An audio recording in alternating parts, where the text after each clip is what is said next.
अस्सलाम वालेकुम। दुरूद शरीफ पढ़ लो।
सवाल आखिरी होमवर्क था एक।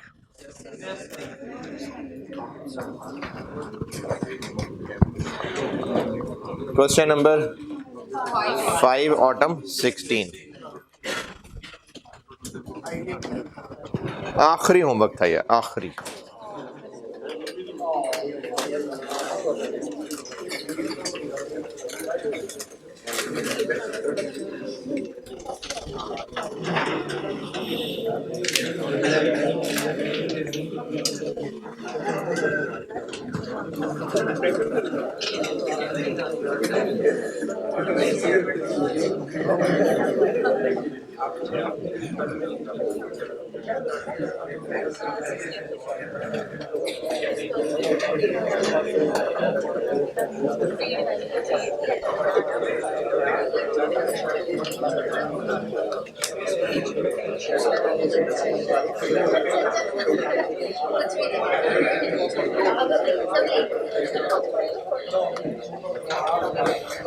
हाँ जी, आखिरी होमवर्क किया है?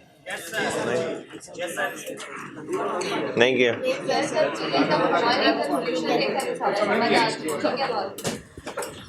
क्या गलती पता चल? नेट कर दिए थे 1400 रुपये कर दिए थे, उन्होंने 1700 200 रुपये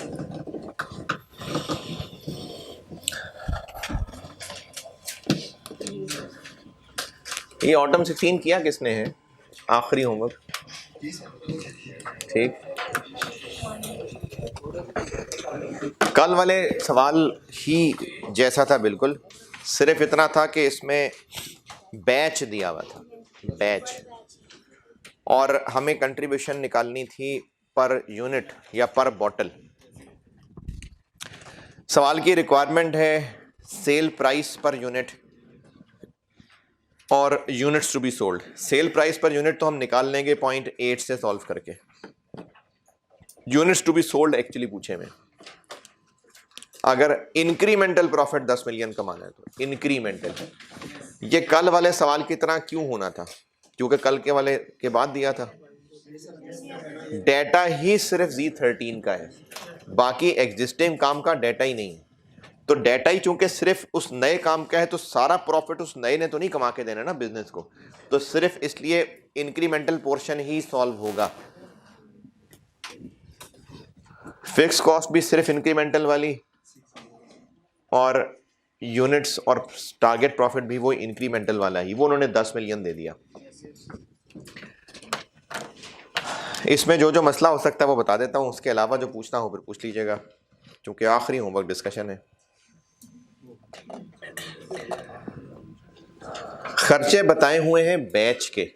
point number 1, production cost per batch. तो खर्चे चूंकि बताए बैच के हैं, तो कैलकुलेशंस भी पूरे बैच की होंगी, उसके बाद उसको पर बॉटल बना लेंगे, क्योंकि खर्चे सारे बैच के हिसाब से हैं।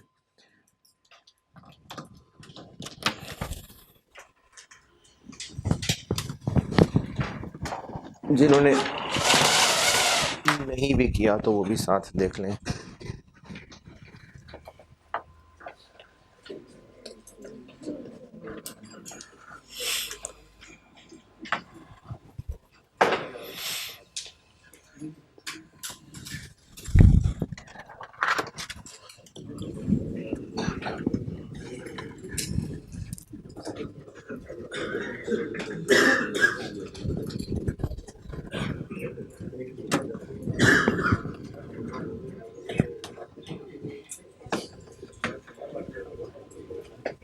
हुआ है कि नहीं हुआ?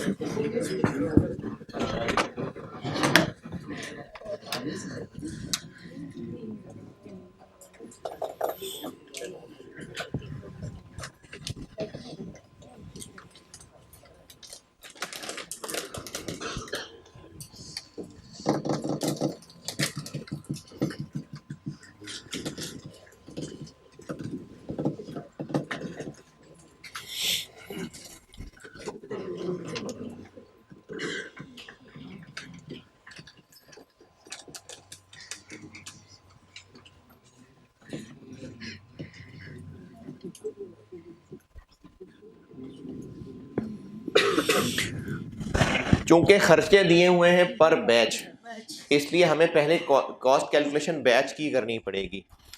तो 1200 लीटर 1500 वाले, 1200 लीटर 1500 वाले, 800 900 वाले, 800 900 वाले, 4000 घंटे लेबर और ओवरहेड्स, 4000 घंटे लेबर और ओवरहेड्स। और चूंकि लॉस भी हो रहा है तो उसकी स्क्रैप वैल्यू फिर उसमें से माइनस होगी, लॉस समझ लें। 1200 और 8000, इनपुट हो रहा है 2000 किलो, एक बैच की बात कर रहा हूं, जबकि प्रोडक्ट बन रहा है 1700। तो असल में लॉस हो रहा है 300। इस 300 में से 100 लीटर इवेपोरेट हो रहे हैं, ये चले गए हवा में, तो बाकी 200 हैं जिनका हम कुछ कर सकते हैं। ये वो 200 हैं। अच्छा, अब इनका करेंगे क्या? इनको यहां से एक और प्रोसेस में डालेंगे। ये 200 एक प्रोसेस में जाएंगे, ये उसका इन हो जाएंगे, जहां से एक बाय प्रोडक्ट बनेगा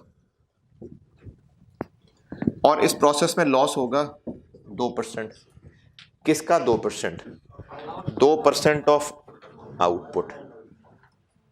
अगर ये ना लिखा होता तो बाय डिफॉल्ट इनपुट का होता है, इसका 2% है, यानी ये 100 है। इसमें से जो लॉस माइनस होगा तो जो बाकी बचेगा फिर ये 100 है, क्योंकि 2% ऑफ ये, अगर ये 100 है तो फिर ये 102 है। इस 200 को ऐसे करेंगे तो आउटपुट निकलेगा कितना?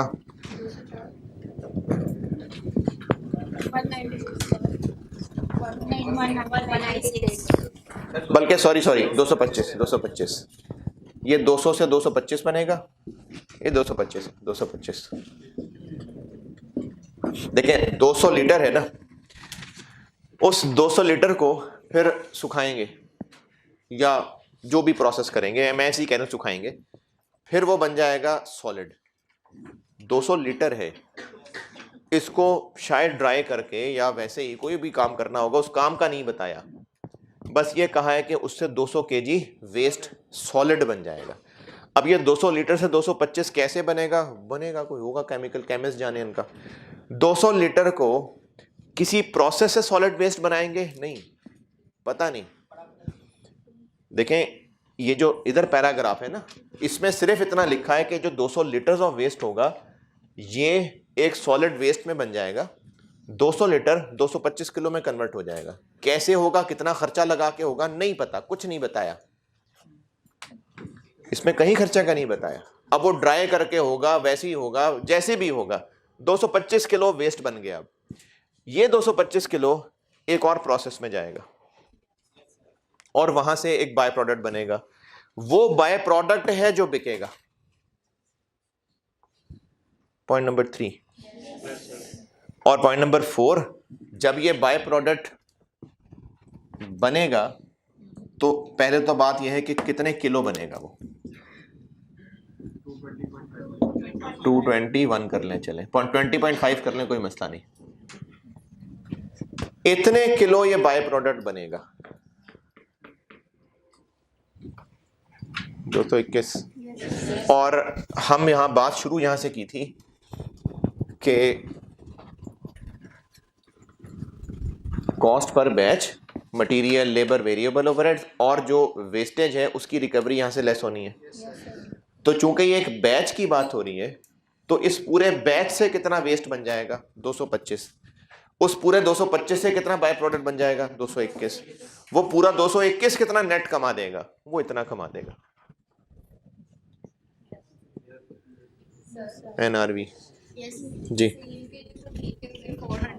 हाँ, आप कह रहे हैं कि 250 200 दोनों ठीक है, दोनों ठीक है। असल में इन्होंने यहां पर ना ज्यादा बात नहीं की कि 250 वो क्या बता रहे हैं। उन्होंने 250 कहा और साथ ही 400 कह दिया पर केजी। तो इन्होंने ये कॉन्टेक्स्ट कुछ इस तरह से, जो एग्जामिनर ने सोच के किया है, उसने ये किया कि मैं 250 एंड 400 ये दोनों उस बाय प्रोडक्ट के हिसाब को सामने रख के बता रहा है। वरना आप जो कह रहे हैं बिल्कुल ठीक है, इसको ऐसे करना चाहिए था कि 250 पर केजी लगना चाहिए था इस पे, दिस इंटू 250 और 221 इंटू 400, और फिर उनका जो नेट है वो यहां से लेस होना चाहिए। बिल्कुल ठीक है, ये भी एक्सेप्टेबल होना चाहिए था, होगा एक्सेप्टेबल। इसने क्या किया हुआ है, इसने चूंकि 400 और 250 को एक ही फ्लो में लिखा हुआ था, 250 एंड 400 पर केजी, तो इसने उसको सेम बाय प्रोडक्ट के हिसाब से ही कैलकुलेट कर दिया, इसलिए उसने 150 रुपये इस्तेमाल कर लिए। लेकिन अगर आप ऐसा करें कि ये खर्चा तो 221 किलो पे नहीं लगेगा, 225 पे लगेगा, तो 10 इंटू 225 कर दें और 400 इंटू 221 कर दें, फिर जो नेट आए उसको यहां से लेस करें तो भी बिल्कुल ठीक है। ये निकल आई कॉस्ट प्रोडक्शन पर बैच। लेकिन हमें चाहिए नंबर ऑफ यूनिट्स, और यूनिट क्या है? एक बॉटल। ये बैच से जो केमिकल, क्लीनिंग केमिकल है, ड्रिंक, वो खुद ड्रिंक इसलिए क्या खुदकुशी करनी है किसी ने, तो क्लीनिंग केमिकल्स हैं। तो जो 1700 लीटर्स बन रहे हैं केमिकल के, एक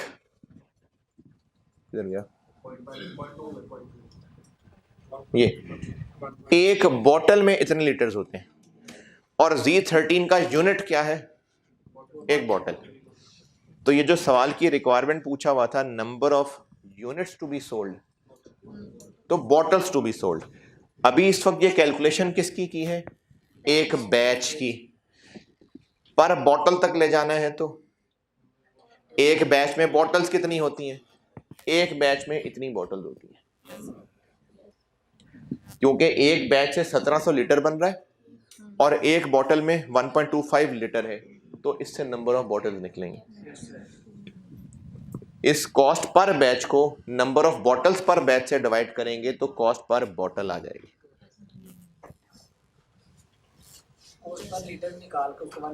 वो भी ठीक है, कॉस्ट पर लीटर कर लें तो 1700 से डिवाइड कर दें, कॉस्ट पर लीटर आ जाएगी, इंटू 1.25 कर दें, कॉस्ट पर बॉटल बन जाएगी। बिल्कुल ठीक। 1400 क्यों? 1700 तो लॉस के बाद की चीज है, उसने कहा हुआ है कि 1700 लीटर Z13 बनता है। 1700 litres of Z13 is produced. ये 1700 कैसे है? 1200 और 800, 2000, 2000 में से 100 ये और 200 ये, 300 लीटर आया होता है तो 1700 बनता है। तो 1700 ही तो बन रहा है, उसमें से दोबारा थोड़ी 300 माइनस कर देंगे।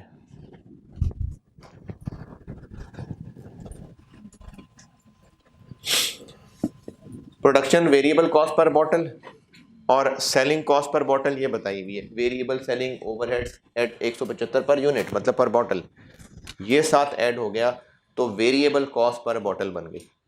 और मैनेजमेंट की पॉलिसी है 40% मार्जिन कमाने की, 40% मार्जिन। तो सेल्स 100 है, तो अगर 40% मार्जिन कंट्रीब्यूशन है तो 60% वेरिएबल कॉस्ट है, ये वो 60%, ये सेल प्राइस आ गई। और ये टारगेट यूनिट्स वो उसी फार्मूले से निकले। एक ये फिक्स कॉस्ट है जो 1,60,000 पर मंथ पे करना है, और एक है 3.5 मिलियन फिक्स कॉस्ट। तो उसी इक्वेशन से फिर ये नंबर ऑफ यूनिट्स निकालें जी।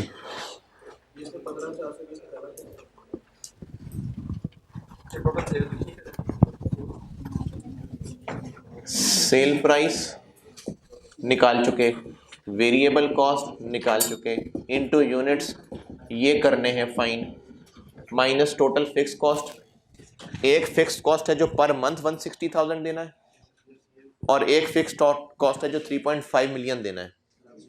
कितना हो गया? 5420, और ये बराबर आना चाहिए 10 मिलियन। डेप्रिसिएशन है कहीं? नए प्लांट की डेप्रिसिएशन है कोई? है? प्लांट यूज तो हो रहा है। चले कल वाली बात दोबारा, जो एग्जिस्टिंग प्लांट ही यूज हो रहा है तो क्या पहले वो डेप्रिशिएट नहीं हो रहा था? तो वो तो एग्जिस्टिंग फिक्स्ड ओवरहेड्स में पहले ही है, हमने तो इंक्रीमेंटल फिक्स्ड ओवरहेड्स लेने हैं। यूज बेशक हो रहा है लेकिन उसकी डेप्रिसिएशन एग्जिस्टिंग ओवरहेड्स में आ रही है ना, हमें तो इंक्रीमेंटल फिक्स्ड ओवरहेड्स लेने हैं, इसलिए इस एग्जिस्टिंग का कुछ नहीं करना।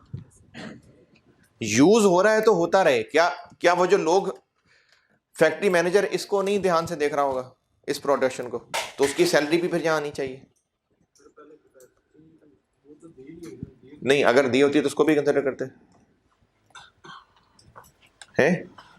क्यों नहीं? नहीं, बात ये नहीं कि वो तो देने देने।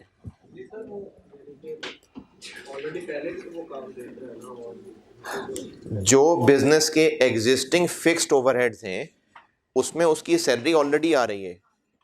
जो एग्जिस्टिंग प्लांट की डेप्रिसिएशन है वो एग्जिस्टिंग फिक्स्ड ओवरहेड्स में ऑलरेडी आ रहे हैं। ये बात जो है ना, ये लगता है कि मैं पहुंचा नहीं सका ठीक से। एक बिजनेस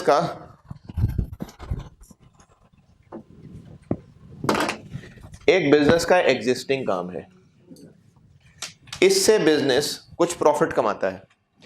अब बिजनेस Z13 भी साथ लाना चाह रहा है, इससे मजीद कुछ कमाएगा, तो बिजनेस के ग्रैंड टोटल अब जो होंगे वो इन दोनों को मिला के होंगे। बिजनेस का ग्रैंड टोटल प्रॉफिट इतना होगा। बिजनेस इससे 10 मिलियन कमाना चाहता है, या ये 10 मिलियन है इंक्रीमेंटल 10, और ये इंक्रीमेंटल कैलकुलेट करने के लिए एग्जिस्टिंग फिक्स्ड ओवरहेड्स को अगर यूज करना है तो फिर एग्जिस्टिंग सेल्स वगैरह सब होनी चाहिए। उसका डाटा नहीं है। जब हम डाटा ही सारा सिर्फ इंक्रीमेंटल यूज कर रहे हैं तो फिक्स कॉस्ट भी सिर्फ इंक्रीमेंटल वाली ही यूज करेंगे, क्योंकि जो पुरानी मशीन थी उसकी डेप्रिसिएशन तो इनमें है। बेशक वही मशीन यूज हो रही हो लेकिन उसकी डेप्रिसिएशन तो है इसके अंदर। जो फैक्ट्री मैनेजर पहले फैक्ट्री का मैनेजर था, अब भी वही मैनेजर है, उसकी सैलरी यहां ऑलरेडी है। हमने सिर्फ इंक्रीमेंटल वाली फिगर्स लेनी है, क्योंकि अगर हम एग्जिस्टिंग फिक्स्ड ओवरहेड्स भी लेना शुरू कर देंगे तो फिर हमें एग्जिस्टिंग सेल्स भी लेनी चाहिए, और जब एग्जिस्टिंग सेल्स भी लेंगे, एग्जिस्टिंग सारे खर्चे ले लेंगे, तो उसका टारगेट प्रॉफिट फिर ये नहीं होगा, फिर वो ये होगा।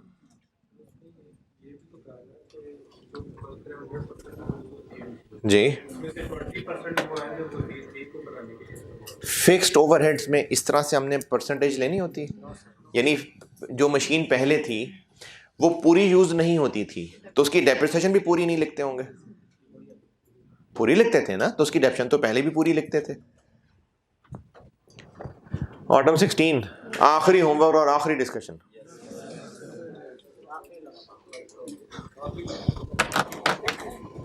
चले जी, ऑटम 16 का किस्सा खत्म।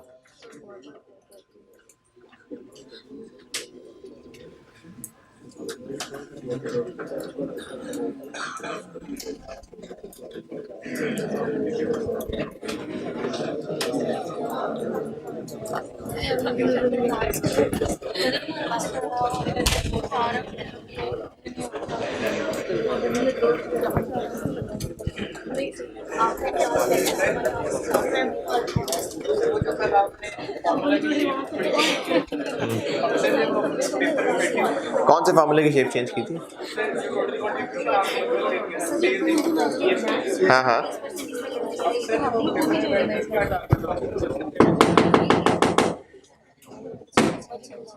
कल जब स्प्रिंग 19 नहीं कौन सा ऑटम 18 सॉल्व किया था, ऑटम 18, तो उसमें मैंने टारगेट प्रॉफिट में मास्टर इक्वेशन की शक्ल बदल दी। अब स्टूडेंट का सवाल ये है कि हमें कैसे पता चलेगा शक्ल बदलनी है, तो मैंने आपको सिर्फ 2 ही शक्लें दी हैं और ये दोनों शक्लें मैंने आपको पहले ही दिन बताई थी। बस उनमें से एक शक्ल पहले यूज हो रही थी, दूसरी आज यूज हो गई। टोटल कंट्रीब्यूशन निकालने की 2 ही शक्लें हैं, या कंट्रीब्यूशन पर यूनिट है तो इनटू यूनिट सोल्ड से मल्टीप्लाई कर देंगे, या फिर CS रेशो है तो फिर सेल से मल्टीप्लाई कर देंगे। ब्रेक इवन में भी ये 2 ही शक्लें थी, तो मास्टर इक्वेशन की भी यही 2 ही शक्लें हैं। अब ये कैसे पता चलेगा कौन से सवाल में क्या करना है? तो जिस सवाल में आपसे टारगेट यूनिट्स, सेल प्राइस इस तरह करके पूछा है तो वो यूनिट्स वाली शक्ल लगेगी, लेकिन अगर अमाउंट पूछी है, सवाल में डेटा भी यूनिट्स वगैरह का नहीं, CS रेशो है, तो फिर दूसरी वाली शक्ल लगेगी। 2 ही शक्लें। ब्रेक इवन में भी ऐसे ही कर रहे थे। फिर तो कोई एक सॉल्व करके सेल प्राइस से मल्टीप्लाई डिवाइड करके दूसरी बनी जाएगी ना। हमने कल लास्ट पे किया तो उसको CS के वाले से कर सकते हैं। लास्ट पे कौन सा किया था? ये एग्जिस्टिंग इंक्रीमेंटल वाला ही किया था। हाँ 4.5 उसमें तो पूछे यूनिट से ना, रेवेन्यू भी पूछा था। अच्छा, यानी आप कह रहे हैं कि उसको हम सेल्स वाले तरीके से कर लें, कॉस्ट ऑफ नहीं, आप उसमें टारगेट सेल्स निकालें CS रेशो से, और ठीक है कर सकते हैं, बिल्कुल कर सकते हैं।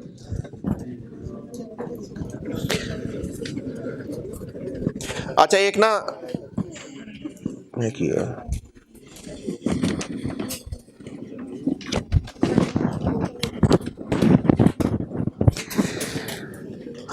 एक सॉल्यूशन बांटा था मैंने कल एक क्लास में,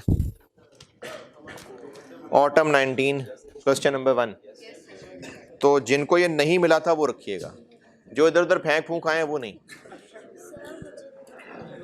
जी जी पहुंचा रहे अभी अभी ये देखें, ये देखें,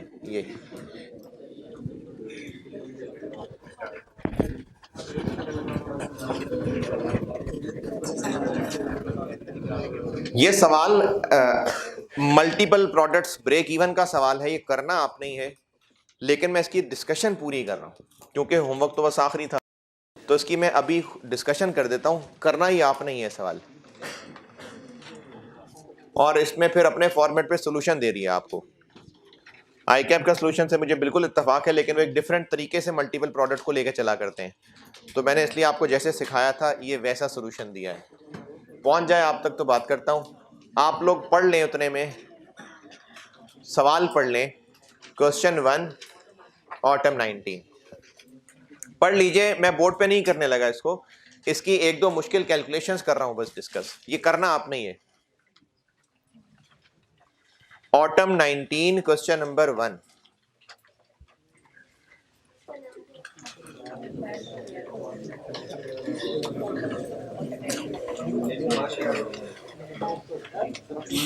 ऑटम 19 क्वेश्चन नंबर 1।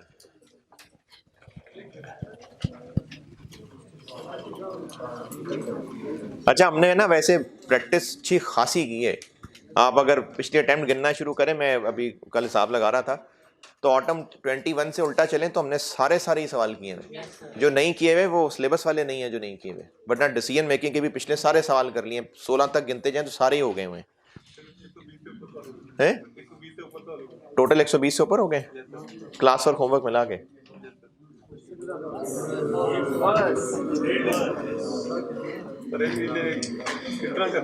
क्या हुआ क्या हुआ? वो फाइनल एडवाइस सुन लिया है, तो उसमें मैंने नहीं जवाब दिया इस बात का। हाँ नहीं, अब बंदे ने अपने मुताबिक ही चलना है ना। नहीं, अगर अपने मुताबिक चल सकते तो छोड़ दें, सीए मर जाए जाके।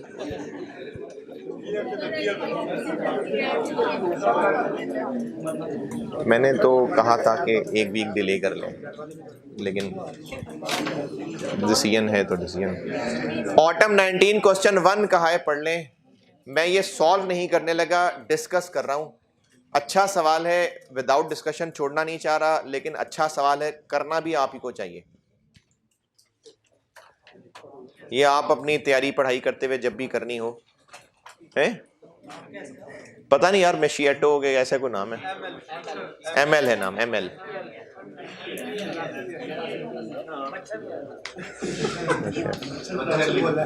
सोल्यूशन पहुंच गया एंड तक? ज्यादा हो गए? हाँ वो लोग कम हो गए ना असल में। रख लें और रख लें, दो रख लें, जिनको जो रखना चाहें और रख लें, वो वापस आके चलाना शुरू कर दें, जिसने और रखने हो रख ले। चले सवाल पढ़े ना।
अच्छा, सॉल्यूशन के शुरू में ना एक वो लाइन मिटी हुई है, वो लिख लें खुद ही।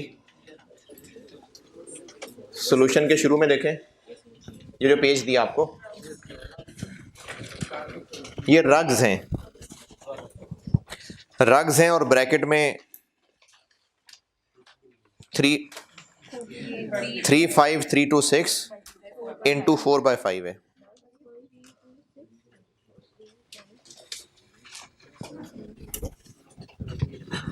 वही जो ऊपर वाले ब्रैकेट में, इससे बस ऊपर 1/5 है तो ये 4/5 है।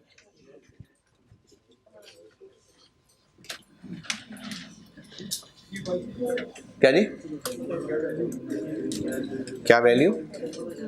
ऊपर वाला ब्रैकेट लिख लेना दोबारा, 4/5 कर देना बस।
सवाल पढ़ने को कहा था।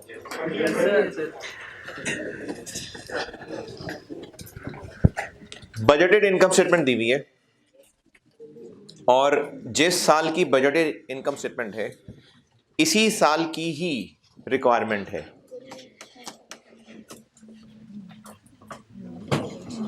हाँ जी, क्यों पिछले साल की क्यों नहीं है?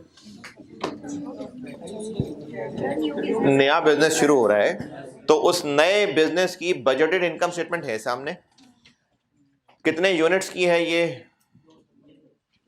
इनकम स्टेटमेंट देख के तो नहीं पता चल रहा, और दो प्रोडक्ट्स हैं कारपेट्स और रग्स, और रिक्वायरमेंट भी इसी नए बिजनेस के इस साल के लिए ही पूछा हुआ है कि ब्रेक इवन बता दें और वो जो टारगेट सेटिंग है वो बता दें।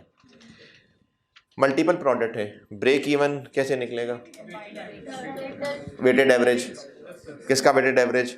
ब्रेक इवन रेवेन्यू में पूछा हुआ है और मार्जिन ऑफ सेफ्टी यूनिट्स में पूछा हुआ है, तो खैर है यूनिट्स में ही निकाल लें, ब्रेक इवन यूनिट्स में ही निकाल लें, क्योंकि मार्जिन ऑफ सेफ्टी भी तो यूनिट्स में निकालना है, और सेल प्राइस से मल्टीप्लाई करेंगे तो ब्रेक इवन अमाउंट बन जाएगी।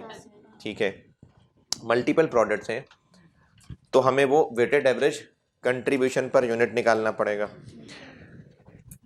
आपको नीचे वाले पैराग्राफ में दोनों की अपनी अपनी सेल प्राइस बता दी और दोनों का कंट्रीब्यूशन रुपए निकल सकते हैं, है ना, और रेशो भी बता दी, तो weighted average contribution per unit निकला है कि नहीं? हाँ जी निकला, ये तो इजीली निकला है। ब्रेक इवन के लिए और क्या चाहिए?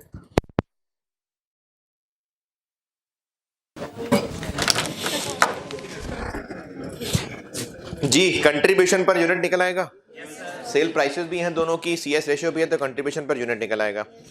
अच्छा, इसमें हम ब्रेक इवन यूनिट वाले फार्मूले से ही निकाल सकते हैं,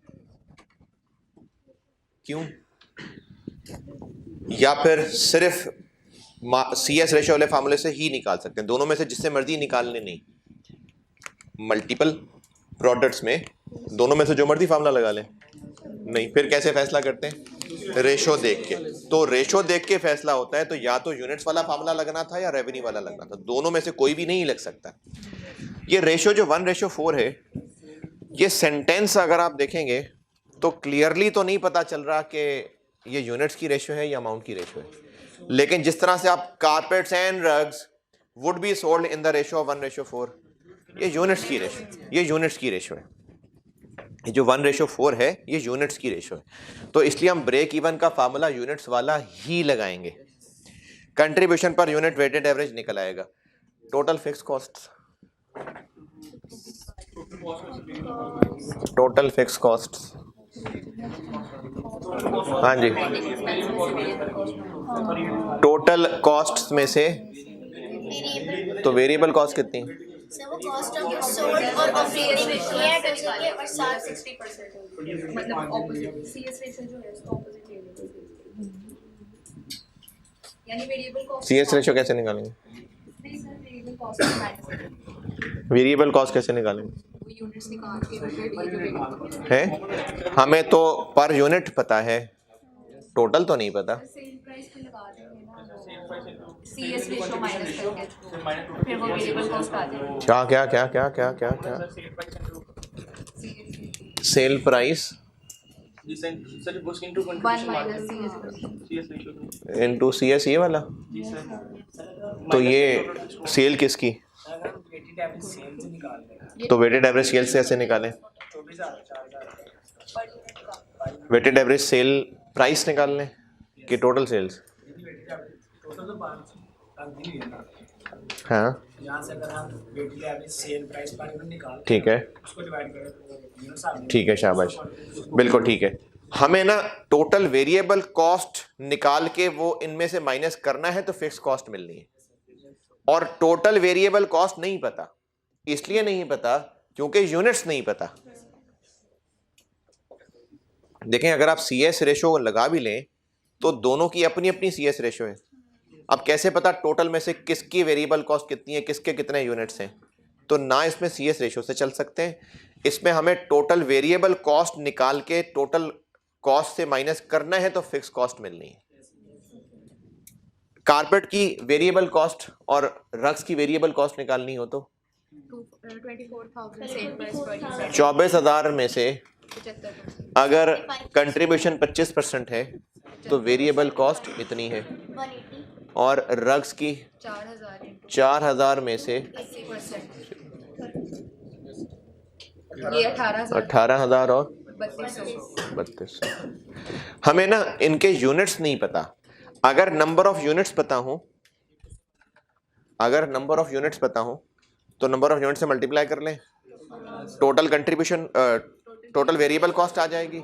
और वो जो इनकम स्टेटमेंट में नजर आ रही हैं, cost of goods sold, operating expenses, ये तो ग्रैंड टोटल है। इनमें से वेरिएबल माइनस कर लेंगे तो बाकी फिक्स्ड रह जाएंगे। तो अब वेरिएबल कैसे निकलेगी, हमें यूनिट्स नहीं पता। यूनिट्स ऐसे निकाल सकते हैं कि जो सेल्स दी हुई हैं, सेल्स कैसे बनी होंगी, दोनों की सेल्स को ऐड करके बनी होंगी। टोटल यूनिट्स मैं पहले इक्वेशन से बता देता हूं, फिर आपको वो जो मैंने एक एवरेज वाली बात बताई थी उससे बताता हूं। टोटल यूनिट्स अगर x है तो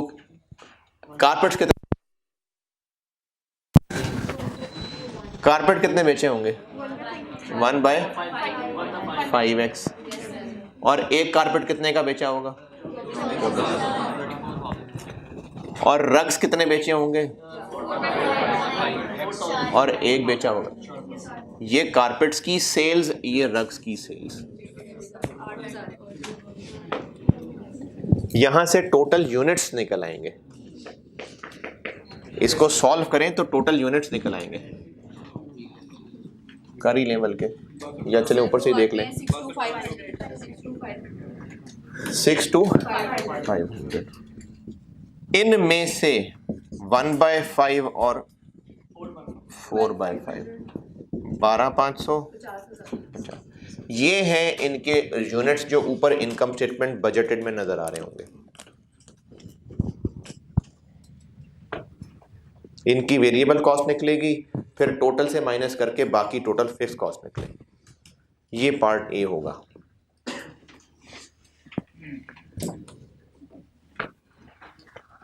हाँ जी।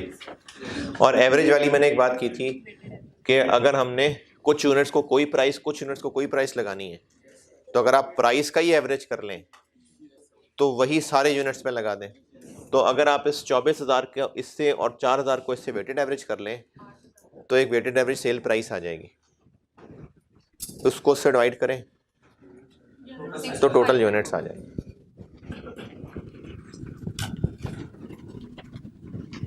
ये सवाल अच्छा है, लेकिन ये आपके करने के लिए अच्छा है। ये पार्ट ए हुआ है डिस्कस। पार्ट बी की इक्वेशन बड़ी मजे की, वो बना के देता हूं।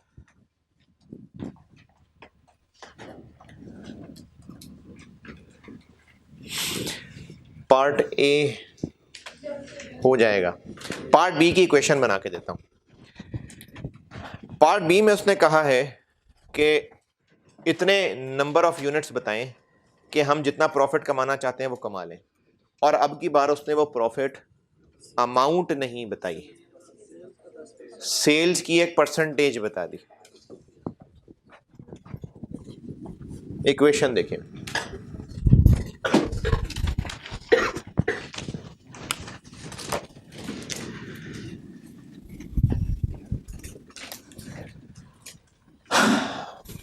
उतने यूनिट्स पूछे हैं जो टारगेट प्रॉफिट बेचने के लिए जरूरी हो। तो अगर मैं टारगेट यूनिट्स को एक्स कह दूं, ये एक्स खत्म हो गया। अगर मैं टारगेट यूनिट्स को एक्स कह दूं तो कारपेट कितने होंगे, 1/5x, और रग्स कितने होंगे, 4/5x।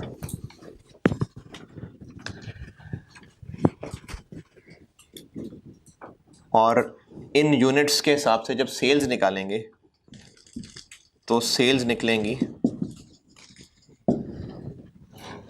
1/5x इंटू 24,000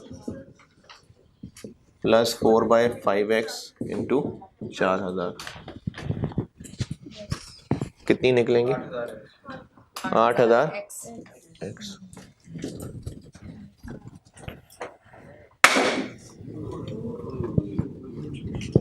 ये क्या हुआ, वो किसी दौर में कोई टेस्टर गिरा होगा वो। हैं?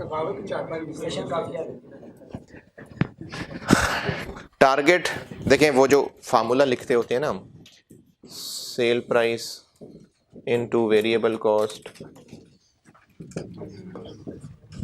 Into units minus total fix cost target profit. सवाल की रिक्वायरमेंट में यूनिट्स पूछे हुए ना, तो ये फार्मूला लग रहा है, ठीक है।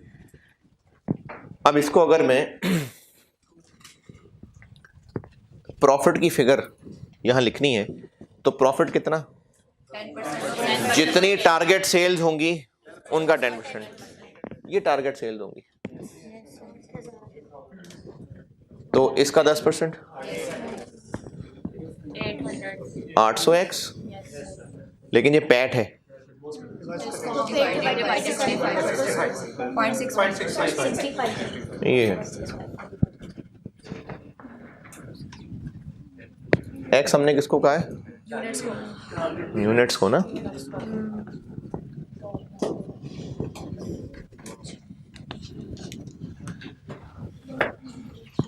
समझ आई बात कि नहीं? नहीं, ये तो बजटेड है ना। सवाल की रिक्वायरमेंट देखें, सवाल की रिक्वायरमेंट में उसने टारगेट प्रॉफिट कितना का है, 10% ऑफ कौन सी सेल्स, वो जो ऊपर बजटेड है?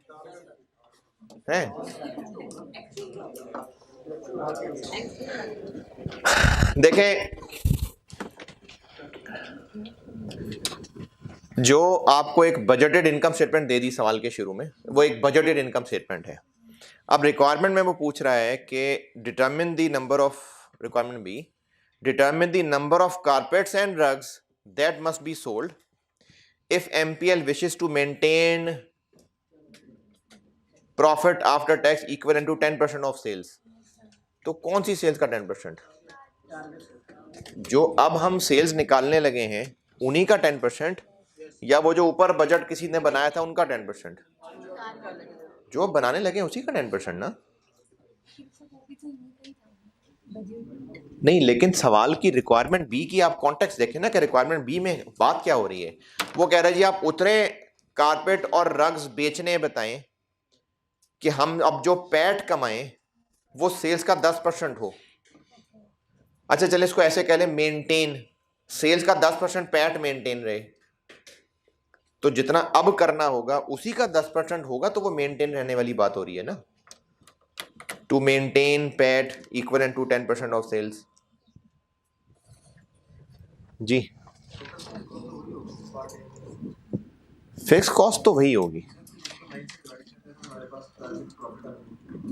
किसको 9 से डिवाइड कर दें? क्यों?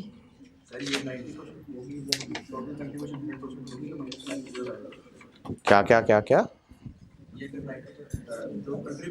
हाँ, टोटल फिक्स कॉस्ट कितनी? 65 मिलियन। आप कह रहे हैं कि ये उसका पैट 10%, पैट 10% ऑफ सेल्स, और 10% of sales not of contribution. ये टारगेट PBT निकाला है मैंने। जो अब हम टारगेट यूनिट्स बेचेंगे उनकी जो टारगेट सेल्स होगी वो ये है ना, इसका 10% हम पैट कमाना चाहते हैं। तो अब जो हम वो क्वेश्चन यूनिट्स वाली बनाते होते हैं उसमें टारगेट PBT अब ये है, यहां से अब ये यूनिट्स निकलेगा। ओके है ना। टारगेट सेटिंग बहुत है जी। क्या क्या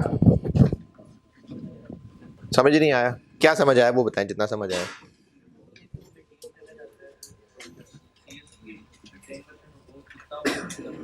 ठीक है, कौन सी सेल्स का?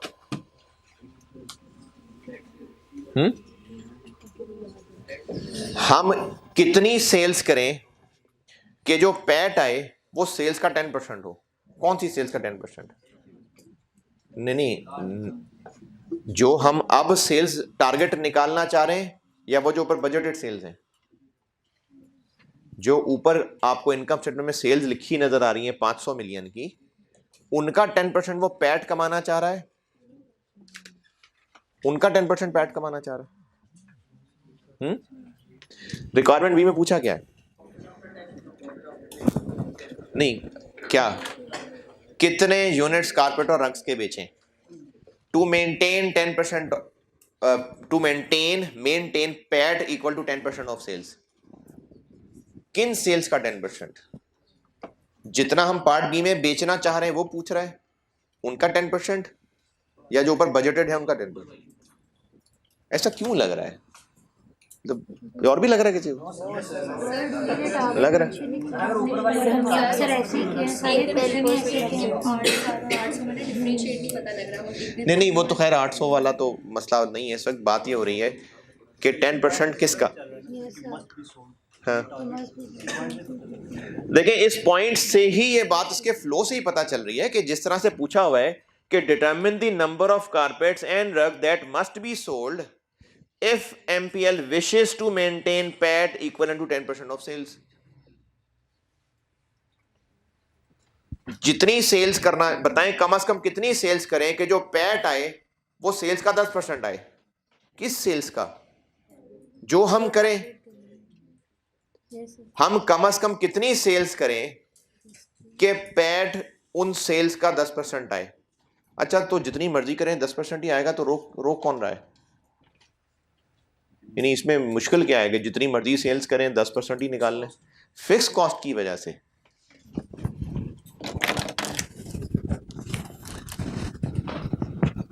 अगर सेल्स ऐसी खुद ही फिगर बना रहा हूं 5000 हो, वेरिएबल कॉस्ट इनका 80% हो, ऐसी खुद ही बनाई है मैंने 1000, फिक्स कॉस्ट 300 हो 700, टैक्स 25% है 170, 5 ये इसका कितने परसेंट है? 10.5। चलें, तुक्का थोड़ा सा ही पीछे रह गया, 10 की कोशिश की थी मैंने, 10.5। अगर मैं सेल्स कम कर लूं या बढ़ा लूं तो इन एनी केस जो पैट निकलेगा वो सेल्स का 10.5% ही निकलेगा। क्यों? फिक्स कॉस्ट की वजह से ना। ये चेंज हो जाएगा, ये थोड़ी चेंज होगा। तो उसने पूछा है कि आप वो सेल्स बताएं जहां पहुंच के पैट उसका 10%, तो उसी के 10% की कोई साइंस बनती है ना। तो ये जो पॉइंट नंबर रिक्वायरमेंट बी के अंदर कहा हुआ है कि उतनी सेल्स बताएं कि वहां पहुंचकर पैट सेल्स का 10% हो जाए, तो किस सेल्स का 10%? जो ऊपर निकाल लिए हमने, उनका तो नहीं कि वो जो बजटेड इनकम स्टेटमेंट दी हुई है। यानी उस देखें जिस तरह से वर्डिंग बनाई है पार्ट बी की, तो ये कोई साइंस नहीं रह जाती पे कि वो जो ऊपर नजर आ रही है ना बस उनका 10%, तो बस इसका अंदर बता दो 50,000, तो फिर तो टारगेट प्रॉफिट 50,000 है, फिर 10% का साइंस लगाने की क्या जरूरत है? तो वो एक रिलेशन बताया जा रहा है सेल्स के साथ, एक रिलेशन कि कम से कम उतनी सेल्स करें कि पैट सेल्स का 10% हो। तो किन सेल्स का? जो टारगेट सेल्स हम करना चाह रहे हैं। तो ये टारगेट सेल्स कैसे बनी? समझ आई? ये टारगेट सेल्स है, इनका 10%, तो 8,000 का 10% 800, ये पैट होना चाहिए। पीबीटी के लिए ये कर लिया जी।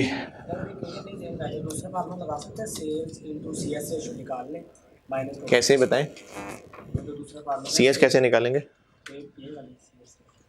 नहीं, सीएस कौन सी? जो अभी इधर नजर आ रही है। वेट कैसे करेंगे? वो तो यूनिट्स का वेट है। वेटेड एवरेज सीएस रेशियो के लिए यूनिट्स वाला वेट तो नहीं इस्तेमाल होगा ना, वो तो अमाउंट वाला होगा।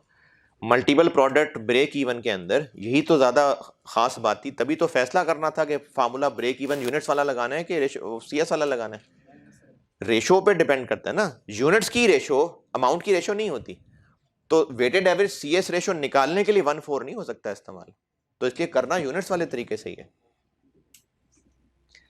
ये सवाल अब आपने करना होगा खुद। टारगेट सेटिंग बस काफी है।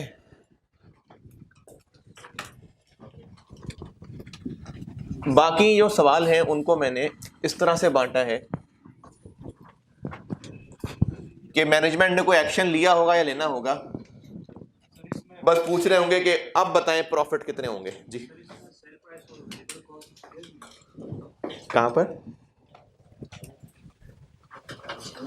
इस फार्मूले में? जी एवरेज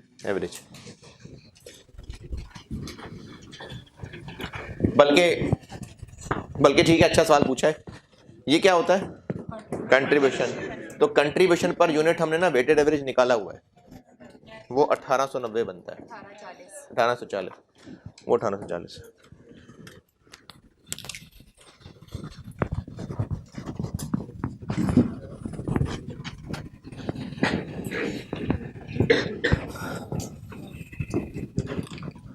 इस चैप्टर का चौथा हिस्सा मैंने बांटा था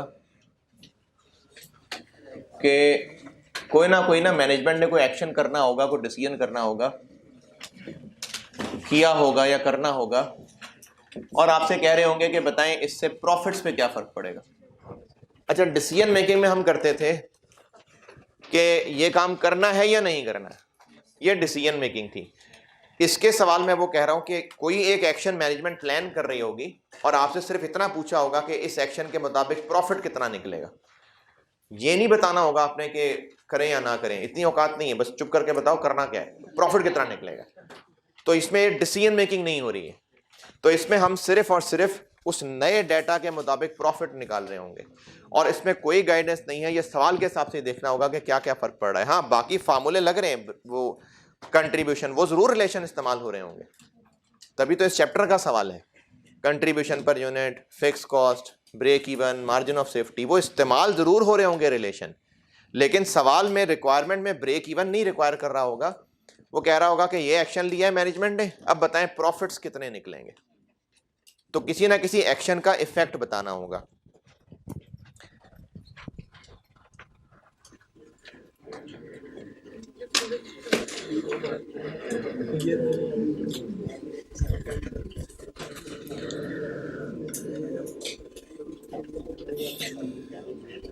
चलें एक दो पहले छोटे छोटे सवाल देखते हैं, फिर बड़ा सवाल कराता हूं। क्वेश्चन नंबर 2 ऑटम 14 देखें।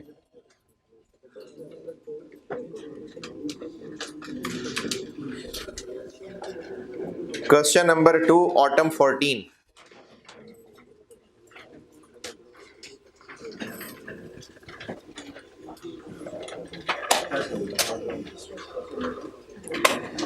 ऑटम 14 क्वेश्चन नंबर 2 पढ़िए, करता हूं।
हाँ जी, पढ़ रहे।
अच्छा,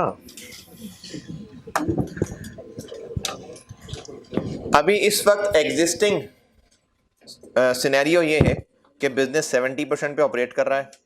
eight this level following information is available. तो ये करंट सिनेरियो की इंफॉर्मेशन है. और AIL is planning to increase, तो ये प्रपोज्ड सिनेरियो है. और रिक्वायरमेंट ए में पूछा हुआ है कि प्रॉफिट स्टेटमेंट यानी इनकम स्टेटमेंट करंट सिनेरियो की भी बना दें और प्रपोज सिनेरियो की भी बना दें.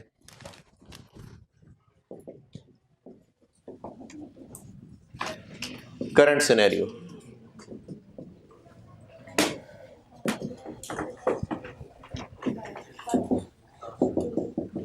सेल्स कितनी?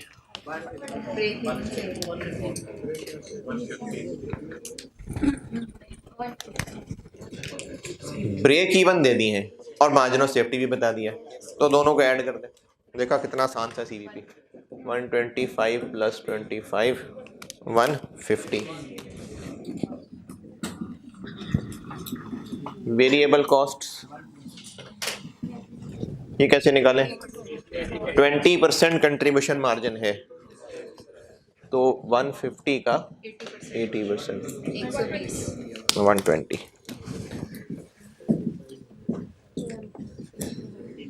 30.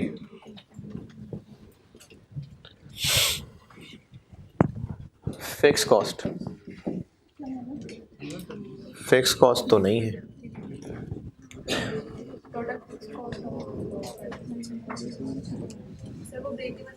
हाँ जी, ये पहले भी हम एक काम कर चुके थे कि ब्रेक इवन सेल अमाउंट में निकलती है total fix cost over CS.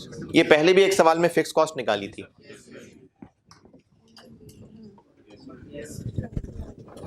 तो ब्रेक इवन सेल 125 इंटू 25 5. जबरदस्त, शाबाश. हाँ जी 5.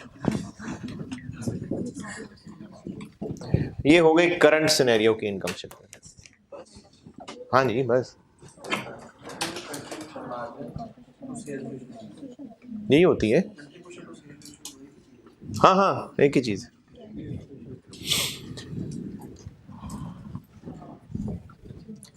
कंट्रीब्यूशन मार्जिन असल में वो यहाँ पर रुपए को कह रहा है. मार्जिन ना इसमें भी होता है कि इतने रुपए मार्जिन रखा हुआ है, तो ये बोलने में मार्जिन रुपए में भी बोला जा रहा होता है. तो उसने इसलिए कहा है जो कंट्रीब्यूशन मार्जिन यानी रुपए है, उन रुपए की सेल से रेशियो निकालें तो 20% है.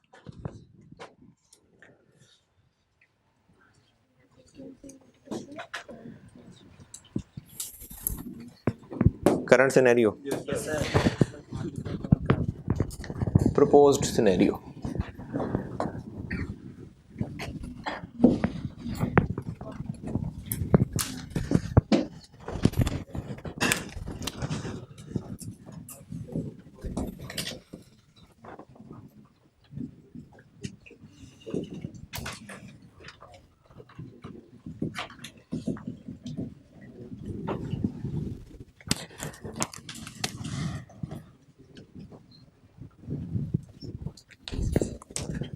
हाँ जी, अब AIL ने क्या प्रपोज किया है एक्शन लेने को? सेल प्राइस 5% कम कर देंगे जिससे यूनिट्स 30% बढ़ जाएंगे. तो हम अभी की जो सेल्स हैं इसमें प्राइस चेंज भी ले आए और 1.3 भी 185.25. ये भी ठीक है. देखें यार कितना, देखें कितना स्मूथली चल रहा है काम.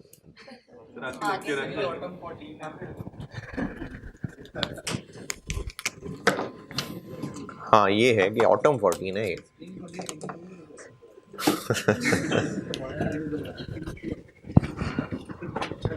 उस वक्त से डरें जब आप क्लास में बैठे और मैं बोर्ड पे स्प्रिंग 22 का सवाल करा रहा हूँ। ना कहें ऐसे।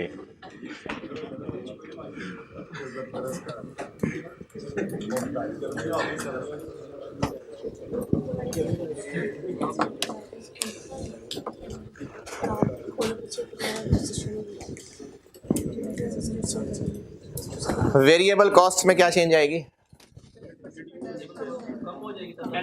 काफी कुछ चेंज आएगी। 120। एक तो पॉइंट नंबर 1 में जो वॉल्यूम बढ़ेगा तो वो इफेक्ट आएगा, बिल्कुल आएगा।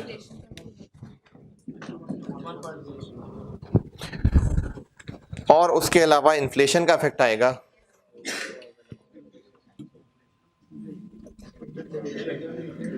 हाँ जी, इन्फ्लेशन नहीं है। अच्छा जी, बच गई, नहीं इन्फ्लेशन बच गई, इन्फ्लेशन नहीं है, ठीक है। प्राइस चेंज, कौन सी चेंज? वो क्या है? क्या कम हुई है? वो कौन सी प्राइस? Sale price. तो सेल प्राइस कम होने से वेरिएबल कॉस्ट पे क्या फर्क आएगा? अगर हम सेल प्राइस सस्ती कर देंगे तो वेरिएबल कॉस्ट, मटेरियल, लेबर सब कम हो जाएंगे क्या? तो इन्फ्लेशन होती है ना। ये जो प्राइस, सेल प्राइस को बढ़ाना कम करना है, सेल प्राइस को बढ़ाना कम करना, इससे वेरिएबल कॉस्ट पर यूनिट भी कम ज्यादा हो जाएगी? नहीं, सेल प्राइस के कम करने से क्या मटेरियल, लेबर, ओवरहेड का फर्क पड़ेगा? कोई नहीं। अगर कॉस्ट की अलहदा से इन्फ्लेशन दी होती वो यहां पर कंसिडर करते। हाँ, डिफ्लेशन दी होती उसका भी आना था, लेकिन सेल प्राइस में जो कमी बेशी है वो नहीं वेरिएबल कॉस्ट पे ले आएंगे। तो फिर सेल्स के 1.3 क्यों ले आया मैं? क्योंकि वो यूनिट्स का चेंज है। तो सेल्स के यूनिट्स बढ़ेंगे तो कॉस्ट भी ज्यादा ही आएगी फिर, और इकोनॉमीज ऑफ स्केल की वजह से 10% बचत हो जाएगी।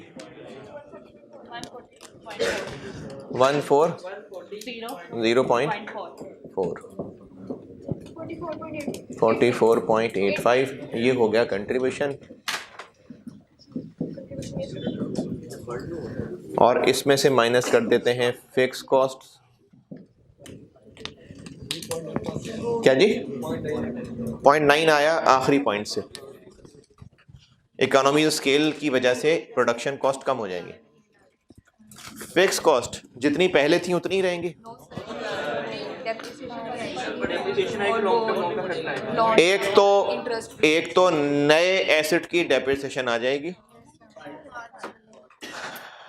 5 मिलियन जी। ये 5 मिलियन नई डिस्ट्रीब्यूट है।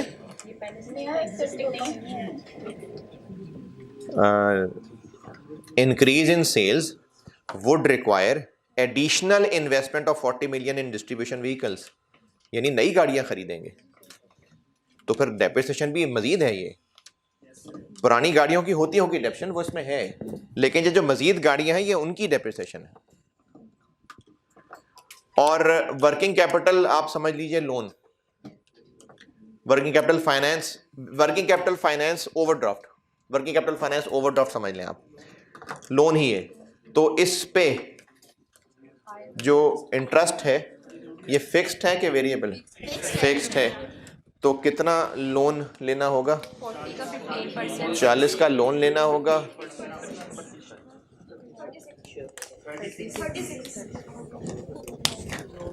36 और प्रॉफिट आ गया 8 पॉइंट, और ये आ गए 7 नंबर। 7 नंबर। ये पुराने वक्तों की बात है, यानी मेरे ज़माने का नहीं है, 2014 ऑटम। हाँ मेरा ज़माना तो, हाँ वो तो कहा था ना मुझे, ऐसी उन्होंने कहा था आप सीए हैं आज से। अपना नाम लिख लेते हैं, साइन कर लेते हैं, हाँ जी कर लेते हैं, बस आज से आप सीए हैं। वो ऐसे ही होता था मेरे दौर में। ये सारी मुश्किलें तो आपके दौर में ही हैं। अल्लाह ने आपको मतलब भेज दिया ना मुश्किलात के साथ। वाह,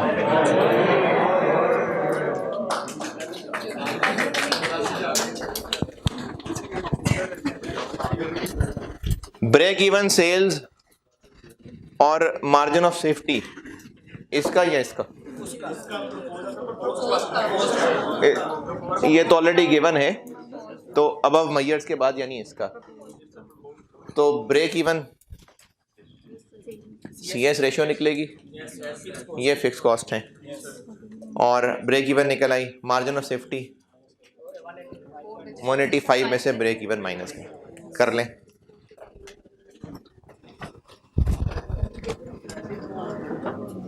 है जी,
जी जी,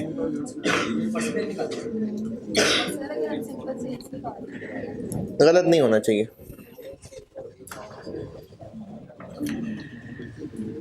हाँ जी, डन।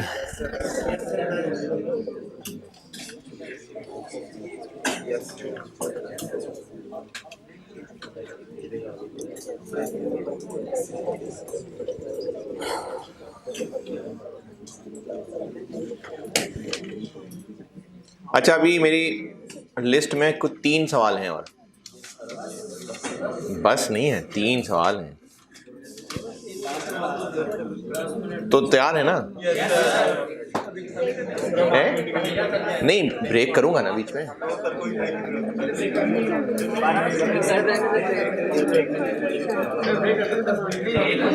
एक क्वेश्चन करा के कर देता हूँ ब्रेक।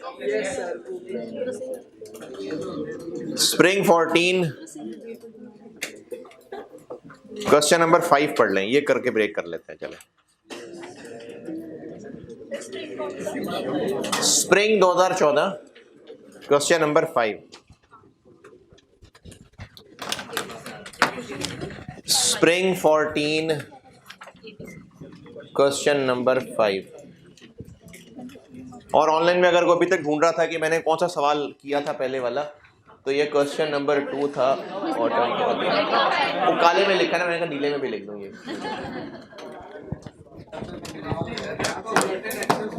क्या हुआ?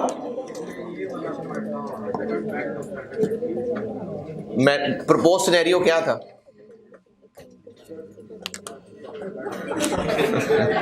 ये क्या किया हमने, ये क्या करना था? सवाल की रिक्वायरमेंट क्यों थी? क्या रिक्वायरमेंट थी सवाल की? क्या रिक्वायर किया था? क्या था प्रपोज सिनेरियो? अंग्रेजी तो पढ़ना यार, ऊपर AIL इज क्या?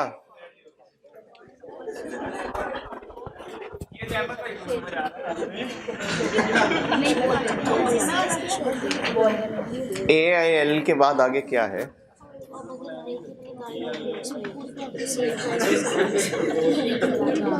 अरे रिक्वायरमेंट नहीं पढ़ने को कह रहा, उससे ऊपर जो टेबल के नीचे जो लिखा है।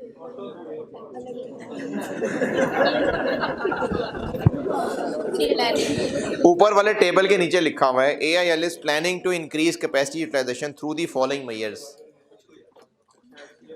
और इन फॉलोइंग मेजर्स का फिर आपसे कह रहे हैं कि प्रॉफिट निकाल दें। हाँ,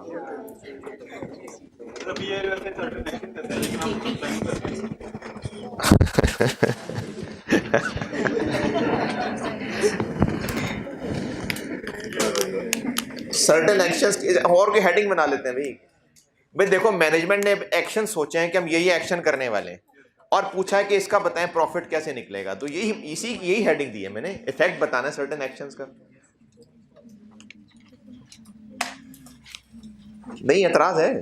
वैसे आपने बात किया हाँ। सर्टेन का इम्पैक्ट था, हाँ। लेकिन सवाल में जो लाइन है ना, वो बस प्लानिंग है, लेकिन ये नहीं कहा कि हम करेंगे कि नहीं करेंगे। हाँ, तो डिसीजन मेकिंग तो हमसे करवा ही नहीं रहे ना इस टॉपिक में, बस ये कहा है कि ये हम मेजर देना चाह रहे हैं, बताएं प्रॉफिट कैलकुलेट करते हैं, इसी को कहा है मैंने, इम्पैक्ट ऑफ सर्टेन एक्शंस, यही मैंने कही है बात।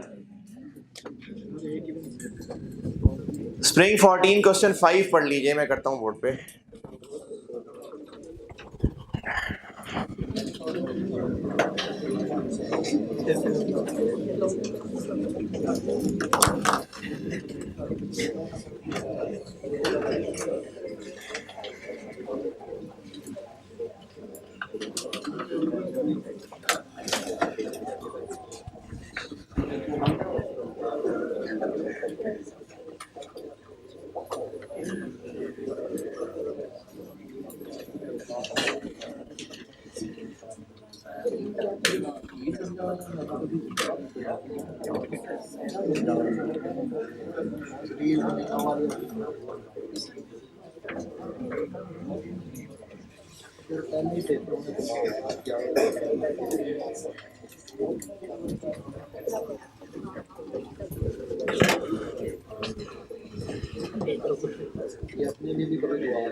सवाल पढ़ने को कहा यार।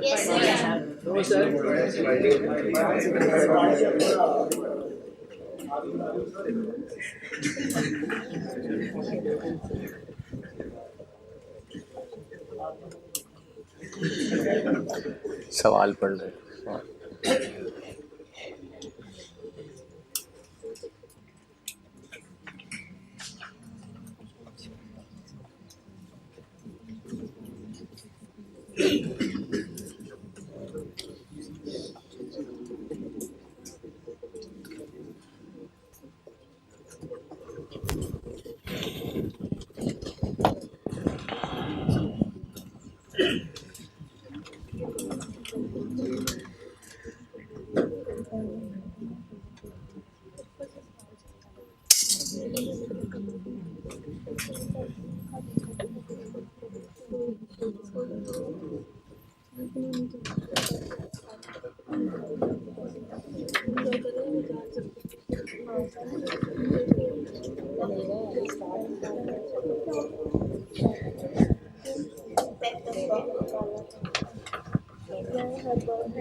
हाँ जी, पढ़ लिया। 3 प्रोडक्ट्स हैं ABC और 2013 का डाटा दिया हुआ है। 2013 सेल प्राइस पर यूनिट बताई है, कंट्रीब्यूशन पर यूनिट बताया है। अच्छा, अब ये कंट्रीब्यूशन मार्जिन का वर्ड लिखा हुआ है तो रुपए है, ठीक। कंट्रीब्यूशन मार्जिन का वर्ड रुपए, परसेंटेज दोनों के लिए इस्तेमाल हो गया। तो कंट्रीब्यूशन पर यूनिट है ये in fact. Cell price per unit, contribution per unit 2013 के लिए, और 2013 ही की टोटल सेल्स बताई हैं 15,600 मिलियन रुपए के यूनिट्स रुपए, और A, B और C की रेशियो बताई है यूनिट्स की के अमाउंट की, यूनिट्स की। अभी जैसे वो मैशियटी वाला सवाल किया था उसमें भी सेल्स अमाउंट में थी लेकिन रेशियो यूनिट्स में थी, तो अमाउंट सेल्स दी हुई है और रेशियो यूनिट्स की। 2014 के हवाले से सेल प्राइसेस और वेरिएबल कॉस्ट्स बढ़ने की बात की है, और नॉर्मल मार्केट ग्रोथ का मतलब ये है कि डिमांड में इंक्रीज, सेल्स यूनिट्स बढ़ जाएंगे, ये मतलब है नॉर्मल मार्केट ग्रोथ का। लेकिन कंपनी ने प्लान किया है कि वो एक एग्रेसिव मार्केटिंग कैंपेन करें 250 मिलियन लगा के, उससे सेल्स की ग्रोथ चेंज हो जाएगी, बढ़ जाएगी। तो पूछा यह है कि इस एडवर्टाइजिंग से क्या फर्क पड़ेगा। अच्छा, कैसे फर्क निकालें फिर? फर्क कैसे पता चलेगा? किन दोनों को, किन दोनों प्रॉफिट्स को? 2013 और 2014 नहीं। अगर कैंपेन ना चलाते तो 2014 का प्रॉफिट क्या होता, और कैंपेन चलाएंगे तो प्रॉफिट क्या होता।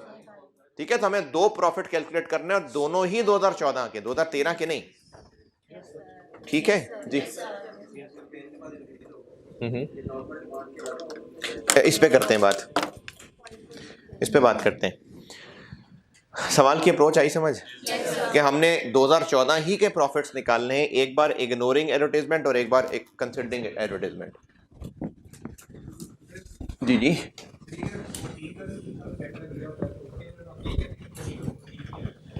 नहीं फिर रिक्वायरमेंट डिफरेंट तरह से होती। अगर जो आप अगर वाली बात कर रहे हैं तो मुझे लगता है फिर उसमें अगर कोई डाटा और दिया होता तो रिक्वायरमेंट कुछ डिफरेंट होती। इस रिक्वायरमेंट से 13 वर्सेस 14 नहीं है, क्योंकि एडवर्टाइजिंग का इंपैक्ट पूछा है। Question number 5 spring 14। अगर सिर्फ इतना भी कह देता ना कि compute the impact of advertising, तो भी हम ये काम तो कर ही रहे होते जो उसने एंड से पीछे पूछा है। Compute the projected contribution margin for इतना, ये तो हम वैसे भी कर ही रहे होते, तो ये हमारे सॉल्यूशन के अंदर कवर हो ही जाएगा।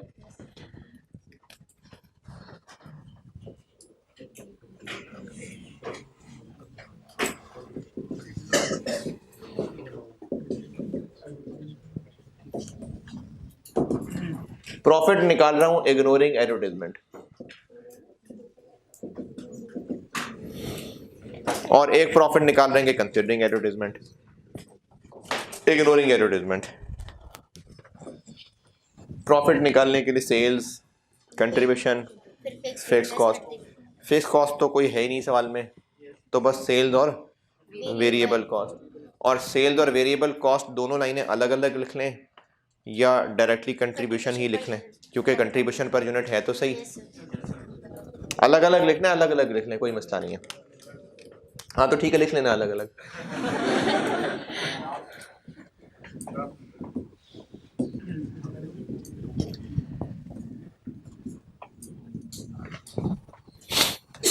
– 2014 में ए के यूनिट्स कितने बेचेंगे? 10,000।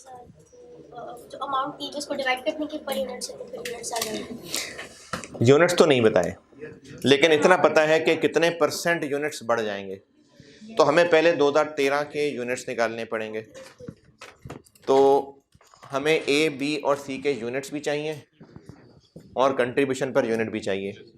कंट्रीब्यूशन पर यूनिट कितनी पता नहीं, और यूनिट्स कितने पता नहीं। चले ये आ गई,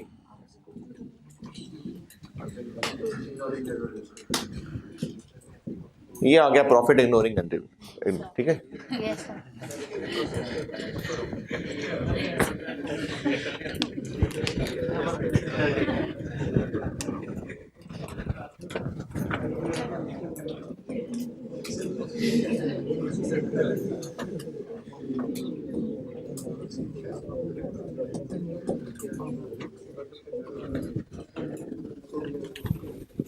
ए बी सी सेल प्राइस पिछले साल की बताई हुई है, तो इसमें कितनी इंक्रीज आ जानी है सब में, या अलग अलग परसेंटेजेस हैं? सब में। तो जो पिछले साल की थी लास्ट ईयर इंटू 1.14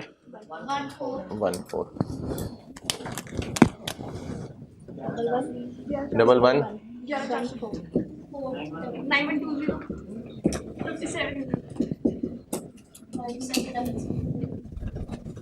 और वेरिएबल कॉस्ट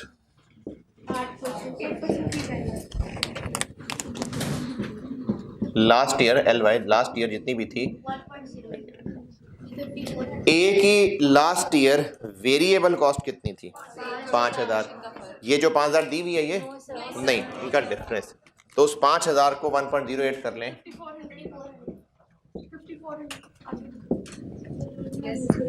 हाँ जी, लाइट पड़ रही है या कलर? कलर लाइट हो जाता है।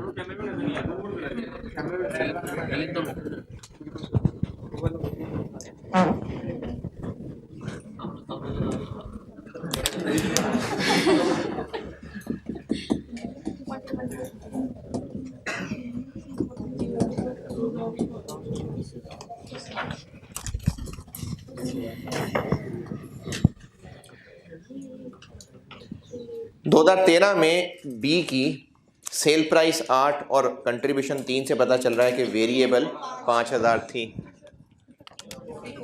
54।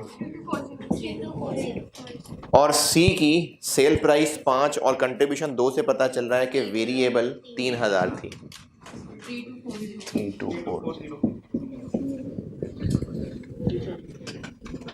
ये 2014 की कंट्रीब्यूशन पर यूनिट निकल आई।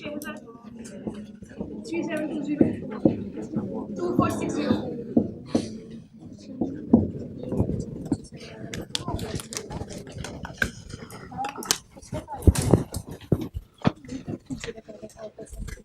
ये तो यूनिट्स की इंक्रीज है ना। मतलब डिमांड कह रहे हैं आज। अच्छा ये देखें, ये पॉइंट नंबर जो बुलेट पॉइंट 1 है, सेल प्राइस और वेरिएबल कॉस्ट इनकी इंक्रीज है 14% और 8%। Second bullet point, normal market growth का, मार्केट ग्रोथ का वर्ड इस्तेमाल होता है क्वांटिटी के हिसाब से, कि इतनी ज्यादा और मार्केट में देखें जो ग्रोथ का कॉन्सेप्ट है ना, कि इतनी ग्रोथ हो गई है, पॉपुलेशन ग्रोथ है जी, इतनी पॉपुलेशन ग्रोथ है, तो वो पॉपुलेशन ग्रोथ क्या उनकी एज में है, उनके पैसों में है, नंबर ऑफ पर्सन है ना। तो इसी तरह मार्केट में किसी का कितना शेयर है, ये भी यूनिट्स की बात होती है। मार्केट में कितनी ग्रोथ होगी तो यूनिट्स की बात हो, ये कॉन्सेप्ट यूनिट्स के लिए इस्तेमाल होता है। तो मार्केट ग्रोथ का मतलब है कि यूनिट्स इतने बढ़ जाएंगे। तो हमने अभी ये सेल प्राइस और वेरिएबल कॉस्ट 2014 वाली कैलकुलेट की है पहले बुलेट पॉइंट से। पहला बुलेट पॉइंट डन। तो कंट्रीब्यूशन पर यूनिट निकल आई 6000, 3720 और 2460।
यूनिट्स, यूनिट्स में परसेंटेज इंक्रीज बताइए, तो उसके लिए तो हमें फिर 2013 के यूनिट्स निकालने पड़ेंगे। तो 2013 के यूनिट्स कैसे निकालें? ये अभी वो जो मैं शेट्यू वाले में सवाल में बताया था, 15,600 मिलियन अमाउंट है, जबकि जो रेशो बताई है वो यूनिट्स की रेशो है। तो 15,600 मिलियन रुपए को उस रेशो में बांट दें? नहीं जी, बिल्कुल सही। चाहे वो सेल प्राइस का वेटेड एवरेज करके उससे यूनिट्स निकाल लें, चाहे इस इक्वेशन से निकाल लें। एक्स कह दें अगर हम यूनिट्स को, तो ए कितने बेचे थे? 2/10। और एक ए बेचा था 10,000। ये आ गई ए की सेल्स। बी बेचे थे 3/10, 8,000 का एक, ये आ गई बी की सेल्स। यूनिट्स सेल प्राइस, ये सेल्स बन गई। और सी बेचा था 5/10x और बेचा था 5,000 का, ये बन गई इनकी टोटल सेल्स। और वो है 15,600, लेकिन 15,600 ना लिखिएगा, कैलकुलेटर को पूरा पूरा बताइएगा।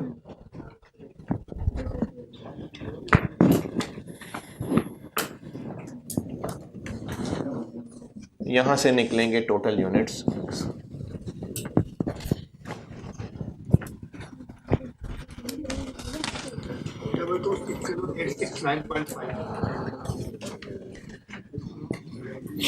अच्छा, रेस नहीं है, और जो रेस में हार जाते हैं वो वहीं कैलकुलेशन ना छोड़ दिया करें, कैलकुलेशन सारे किया करें अपनी अपनी।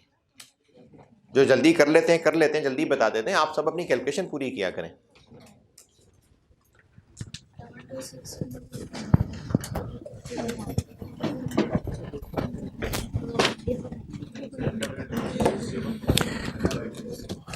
डबल 2 6 0 8 6 9 7 0 कर लें जी, 7 0 कर लें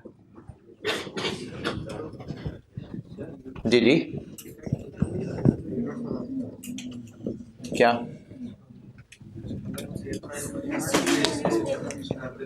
एवरेज कर देते? हाँ, वो तो बात है ही ना। मैंने कहा था चाहे एवरेज प्राइस निकाल के 15,600 को उससे डिवाइड करें तो भी एक्स टोटल यूनिट निकल आएगा। सेल प्राइस का वेटेड एवरेज कर रहे हैं आप, वो ये कर रहे हैं आप कि आप एक्स कॉमन ले रहे हैं, पीछे प्राइस और वेट बच जाता है। प्राइस का वेटेड एवरेज लेना और बात है, सेल्स को इस रेशियो में बांटना डिफरेंट बात है।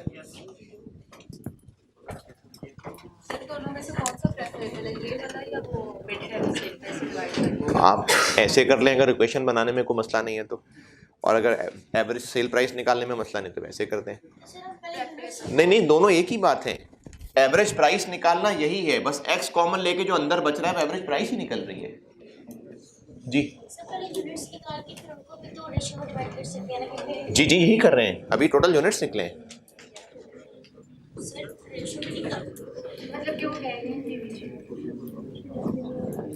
रेशियो में किसको बांटना है? तो यूनिट्स ही निकाले हैं ना अभी वो टोटल यूनिट्स ही तो निकाले, इनको बांटने लगे हैं अभी।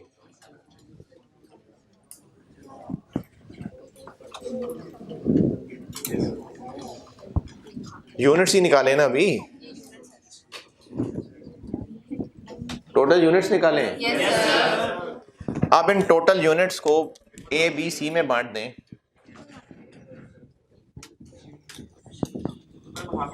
क्या जी? किसको बढ़ाएं?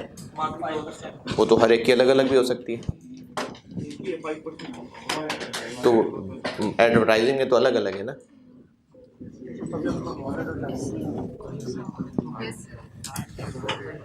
इनमें से ए कितना है? 2/10, 45217, बी है 3/10, 678261, और सी है 5/10, 113043।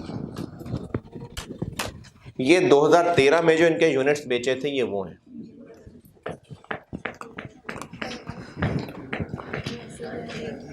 जी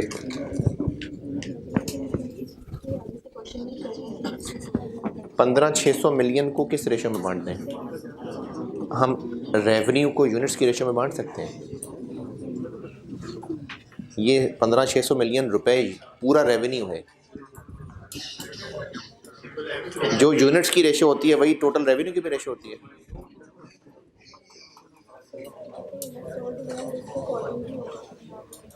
अच्छा, ये बाकी लोग दोबारा सुने, ये बात मैं दोबारा बता रहा हूं। ए और बी के यूनिट्स थे, ऐसे खुद से बना रहा हूं, 400 यूनिट, ये यूनिट्स हैं, 400 यूनिट्स और 500 यूनिट्स। यूनिट्स की रेशो कितनी है? 4:5। ये था 20 रुपए पर यूनिट और ये था 60 रुपए पर यूनिट।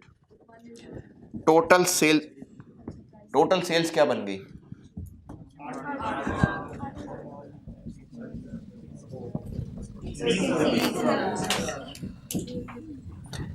जो यूनिट्स पे रेशो थी 4:5, क्या इस पे भी वही रेशो कायम है? इन पे वही रेशो है? नहीं है। तो चूंकि प्राइसेस फर्क हैं, तो जो प्रोडक्ट के यूनिट्स की आपस में रेशो है उनके सेल्स रेवेन्यू के वो रेशो नहीं हो सकती। तो ये जो अभी सवाल में आपको 235 रेशो दी हुई है, ये किसकी है? यूनिट्स की। तो क्या हम इस 15,600 मिलियन रुपए को 235 में बांट सकते हैं? नहीं बांट सकते। हमें पहले टोटल यूनिट्स निकालने पड़ेंगे, फिर उन यूनिट्स को इस रेशो में बांटेंगे। 2013 में इनके इतने इतने यूनिट्स थे। 2014, ये वर्किंग मैं अभी ही दूसरे से क्लिप अभी कर लेता हूं। अगर हम इग्नोरिंग एडवर्टाइजमेंट करें तो ए, बी और सी के कितने कितने यूनिट्स बेच लेंगे? जितने लास्ट ईयर बेचे थे 5% और बेच लेंगे।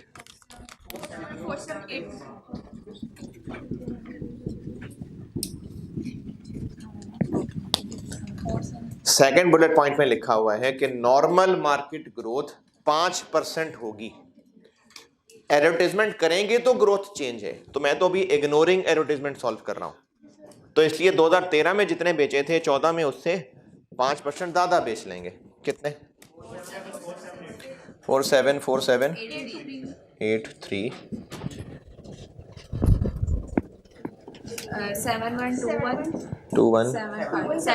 74 86 958। चलो लिख लिया आपने, लिख, कोई बात कोई बात जी। क्या किसको दोनों दफा किया है?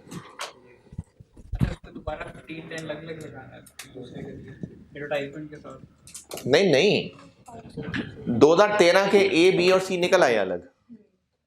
अब इन्हीं को 5% बढ़ाया मैंने, रेशो थोड़ी दोबारा बांटी है। इसको 5% बढ़ाया तो ये आ गया, इसको 5% बढ़ाया तो ये आएगा, इसको 5% बढ़ाया तो ये आ गया।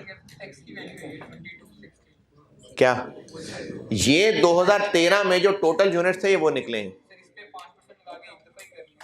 तो फिर वो जब शेयर्स चेंज हो जाएंगे तब कैसे करेंगे? हाँ, तब कैसे करेंगे? हाँ, इसलिए 2014 के यूनिट्स अगर एडवर्टाइजमेंट ना हो तो जी सर मैं इसी का क्वेश्चन कैरी फॉरवर्ड करना चाहता जी जी करें, आप इजाज़त है करें। हाँ? इसके ऊपर अगर 1.05 जो नॉर्मल ग्रोथ है वो करके उसके बाद अपॉर्चनमेंट करें, इसी को 1.05 कर लें और फिर अपॉर्चनमेंट करें तो फिर भी ये आंसर आएंगे, आ जाएंगे। एग्रीड, आ जाएंगे, आ जाएंगे। वो एडवर्टाइजमेंट वाले पे देखते हैं फिर क्या करना है। अभी हाँ एग्रीड आ जाएंगे। कितने 4 7 4 7 8 3 7 1 2 1 7 4 डबल 1 8 6 11 8 6 9 5 8 मिलियन में ही बताइएगा। 2 8 4 जैसे मर्जी बता दें। 8.69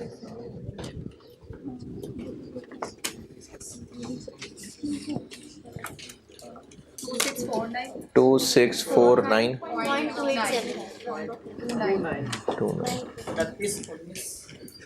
29 19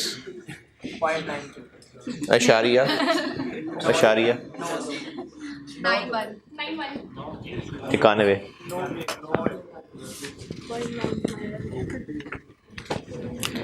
फिक्स कॉस्ट तो है नहीं तो बस यही प्रॉफिट है। 8417.89 ये है 2014 का प्रॉफिट इग्नोरिंग एडवर्टाइजमेंट।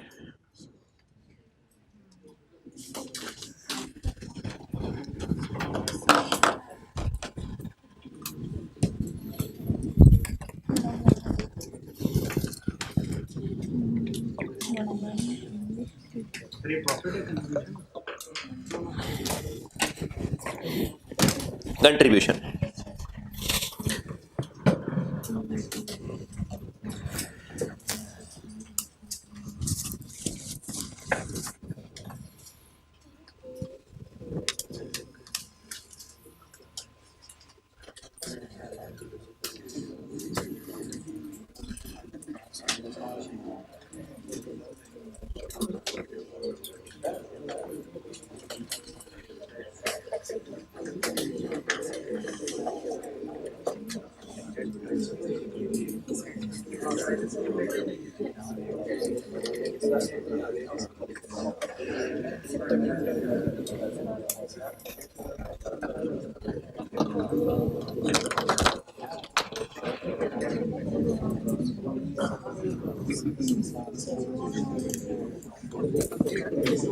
हाँ जी, यहाँ तक पहुंचे तो अगली बात करता हूँ।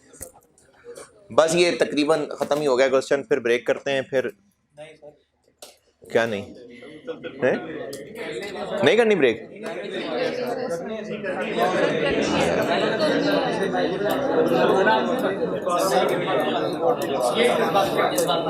जज्बाती है।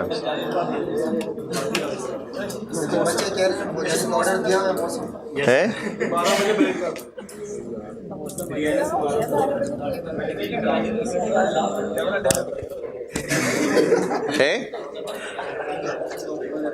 ये मैं आपके मशवरे नहीं मांग रहा, मैं इंतजार कर रहा हूं कि आप नोट करें।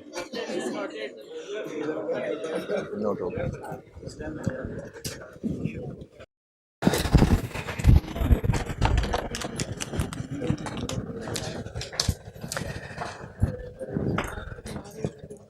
अगर कंसल्टेंट से इस सवाल से हटके एक बात डाटा बता रहा हूं। अगर एक कंसल्टेंट से एडवाइस ले रहे थे कि मार्केट के हालात के मुताबिक आपको क्या लगता है कि हमारा बिजनेस अभी जितनी मार्केट में आबादी बढ़ रही है कंपेरेटर्स को देख के कितना ग्रो करेगा, उन्होंने कहा जी 10% ग्रो कर जाएगा। तो अगर हम एडवर्टाइजमेंट कर लें, हाँ फिर 18% कर जाएगा। दोबारा अगर हम जस्ट नॉर्मल हालात में कंसल्टेंट से पूछ रहे हैं कि मार्केट की परसेप्शन आपकी क्या है, हमारा बिजनेस कितनी ग्रो एक्सपेक्टेड है, उससे कहें 10%। लेकिन अगर हम ये एक्शन ले लें फिर 18%, तो वो ये कहना चाह रहा है कि 18 और अब second bullet point, normal market growth is estimated at 5%, full stop. However the company plans to launch falana falana falana with increased advertisement increase in sales volume for इतनी हैज बीन फोरकास्टेड एट 15, 12, 10। तो ये 15, 12, 10 5 के अलावा होगा? नहीं, 5 की जगह होगा। तो अभी यही काम जो मैंने यहाँ इनके साथ 5 के इस्तेमाल करके किया है, अगर हम आफ्टर एडवर्टाइजमेंट वाला पोर्शन सॉल्व करेंगे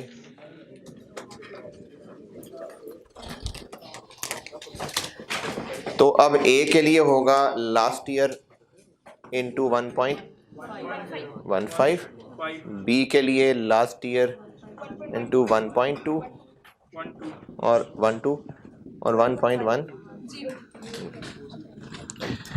इसलिए इसको 5% नहीं बढ़ाया था, क्योंकि अब वो पिछले वाली फिगर्स ही को ऐसे बढ़ाना है।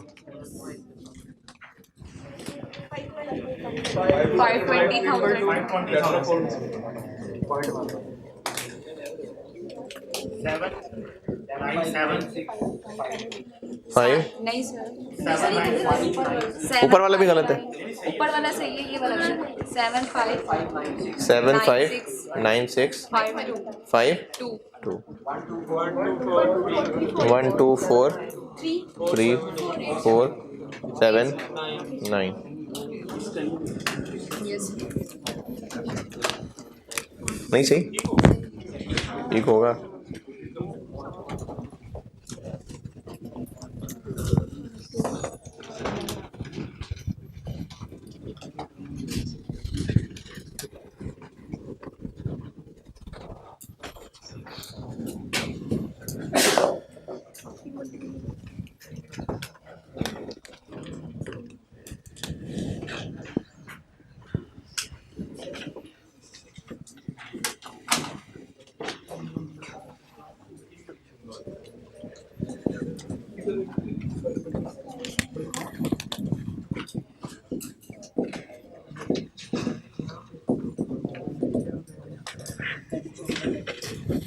कंट्रीब्यूशन पर यूनिट भी चेंज हो जाएगा एडवर्टाइजमेंट से? नहीं, वो तो यही वाला ही रहेगा, 6000 लेकिन इंटू 520। यस सर 3720 इंटू 759652 और C 2460 इंटू 124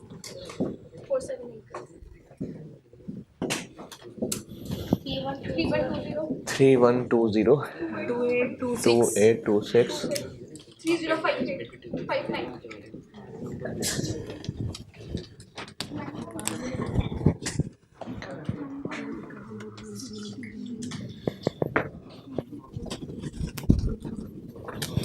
9005। ये रिक्वायरमेंट के सेंटेंस का पहला हिस्सा।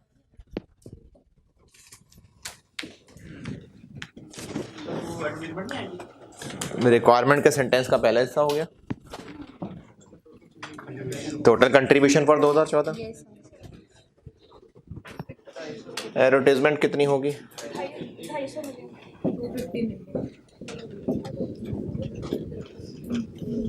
8755। इम्पैक्ट ऑफ एडवर्टाइजिंग, इन दोनों का डिफरेंस लेंगे और अंग्रेजी में लिखेंगे कि इम्पैक्ट ऑफ एडवर्टाइजिंग ये होगी कि इससे प्रॉफिट इतना बढ़ जाएगा।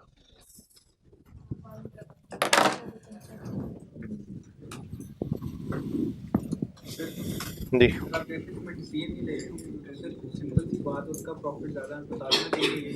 वो आपसे पूछा ही नहीं उसने, तो बताना क्या है? नहीं नहीं तो ऐसी बस अल्फाज इस्तेमाल कर लिए थे। मैं कह रहा था इन सवालों में डिसीजन नहीं करवा रहा वो आपसे, बस सिर्फ रिजल्ट्स पूछ रहा है?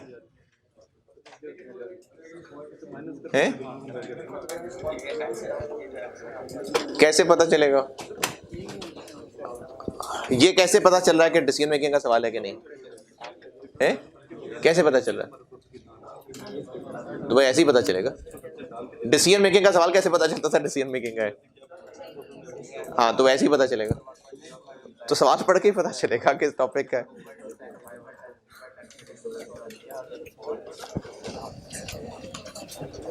चलिए अब लेक्चर 103 में मिलते हैं। ठीक, अल्लाह हाफिज।